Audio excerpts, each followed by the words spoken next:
மங்களமும் மாங்கல்ய பலத்தையும் தரக்கூடிய இந்த வரலட்சுமி நோம்புக்கு நான் என்ன பண்ண போறேன்னு சொல்றேன். ஆட்டோல ஏறி எங்க போறேன்னு தானே பாக்குறீங்க. வரலட்சுமி அம்மன் சிலை வாங்க பாரிஸுக்கு தாங்க போயிட்டு இருக்கேன். காலையிலேயே கிளம்பி வரதுக்கு ஈவினிங் ஆயிடுச்சுங்க. வீட்டுக்கு வந்ததுமே அம்மனை அலங்காரம் பண்ணி விளக்கேற்றி கற்பூர தீபாவளை காட்டி அம்மனை வீட்டுக்கு அழைச்சிட்டு வந்துட்டேன்.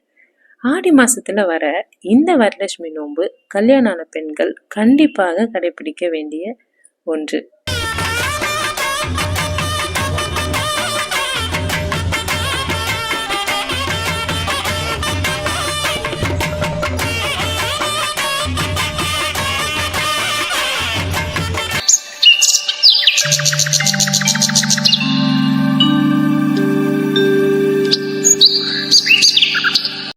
காலையிலேயே எழுந்து வீடெல்லாம் சுத்தம் செய்து கோலம் போட்டு பூஜைக்கான வேலையையும் ஆரம்பிச்சிட்டேன்.